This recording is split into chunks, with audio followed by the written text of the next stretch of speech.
Hello.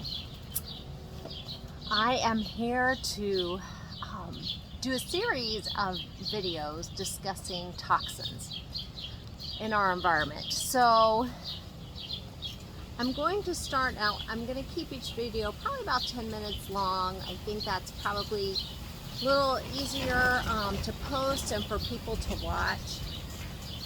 After I go through toxins and discussing them, I will also end up having, a discussion about, and along the way I'll be adding what is it that you can do about this. The point isn't to be highly discouraging, although when I start going over things it can be. I know it is for me. When I read all this and I see this, it's very discouraging. But remember, we're just here to do what we can do.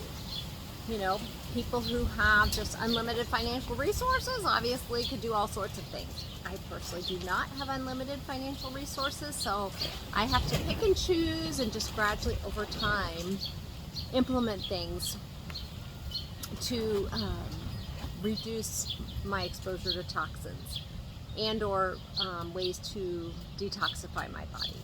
So again, as you listen to this, just think, what are things practically that you can do, if it's one a week or one a month, or two a month, whatever, but keep it practical and don't feel overwhelmed. We just have to do the best we can do. As you can see, it's a little windy out. Hopefully the tent I'm sitting under doesn't go flying away. So I'm going to be going over information. A lot of it is from the Environmental Working Group. I highly recommend you go to EWG, environmentalworkinggroup.org. Fantastic information. Fantastic information. So you can just flag that, you can bookmark it on your computer, but you can use it to research all sorts of things. You can also go to the EPA, Environmental Protection Agency, and look up toxins in your community. But yes, the Environmental Working Group, fantastic site. I highly recommend you use it on and on.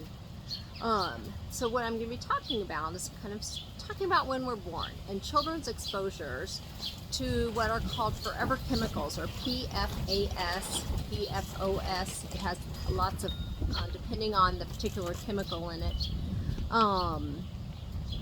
And these are called forever chemicals because they've discovered that they really don't degrade and go away. So I'm going to start talking about that first. I will be using my reading glasses so I can actually see it. So the Environmental Protection Agency did not set legal limits for what are toxic fluorinated chemicals, PFOAs and PFOSs, in drinking water. Which is very interesting. So an estimated 110 million Americans, that the water may be contaminated with these cancer-linked compounds or other chemicals in this whole group of family called PFAS, these forever chemicals. In addition, they have discovered that they did a test on umbilical cord samples from 20 babies born in the United States. The test showed that the American babies are born pre-polluted with PFAS and other toxic chemicals which pass from mother to the baby through the umbilical cord. So even these babies who aren't yet born are being exposed to this through the umbilical cord. PFOA was once used by DuPont to make Teflon, the non-stick coating on pans. And PFOS was formerly in, if you remember, Scotchgard, 3M Scotchgard. And both of those have been linked through extensive research to cancer, kidney disease, and weakened childhood immunity. With the analytical capabilities, the EWG lab that they used detected the presence of 10 different PFAS chemicals in the umbilical cord samples. On average, 5 compounds were in each sample, and 2 babies had 9 PFAS chemicals in their blood. Other studies have confirmed the findings. Most recently, a 2016 Canadian study found PFAS chemicals in more than 90% of the 2,000 cord blood samples collected from pregnant women. So it used to be that scientists, doctors thought that the placenta shielded the baby and the umbilical cord, but we now know that is not the case. So if you think about it, you know, babies are being exposed in utero not only to drinking water, chemicals, but also food and food packaging, waterproof clothing, and even some cosmetics that we'll get to.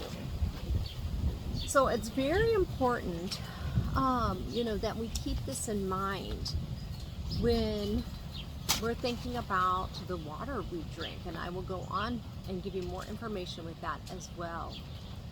So just so you know, that PFOS chemicals and PFOA chemicals are now banned in the US, which is great.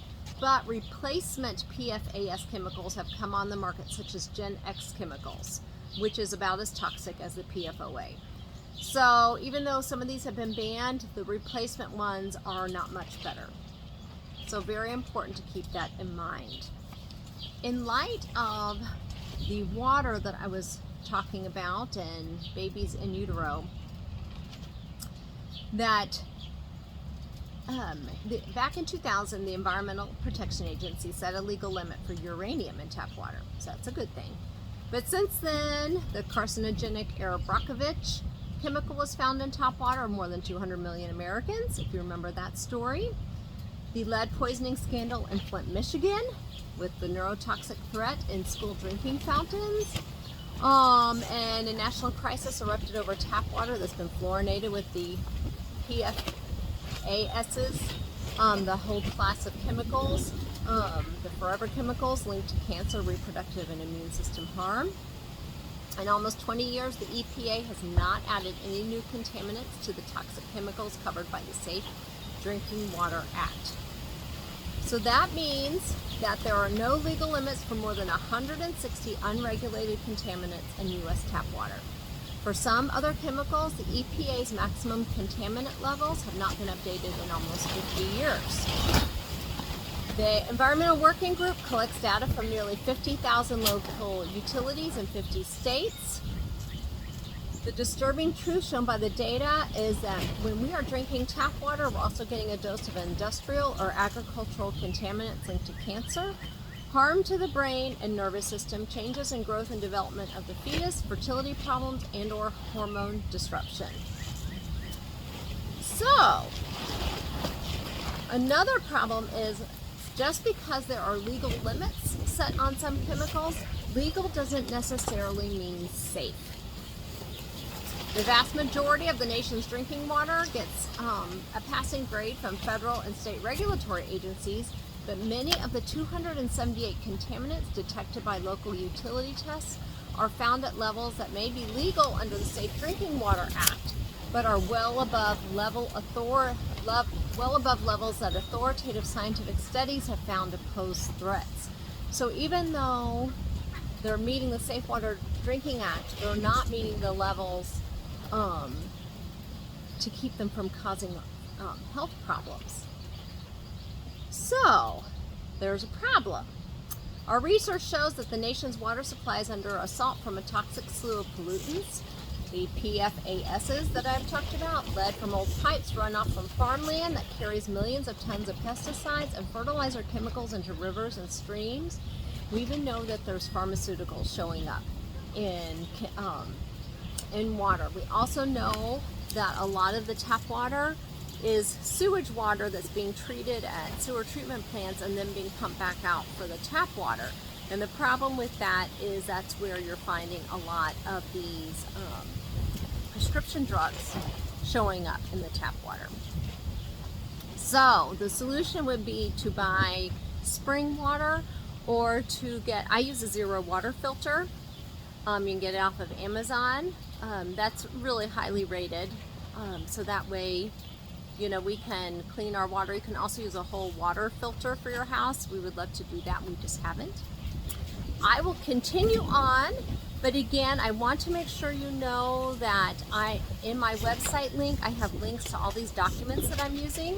You can find my website link either in my profile on Instagram, my profile on Facebook, or in the description box if you're watching this on YouTube.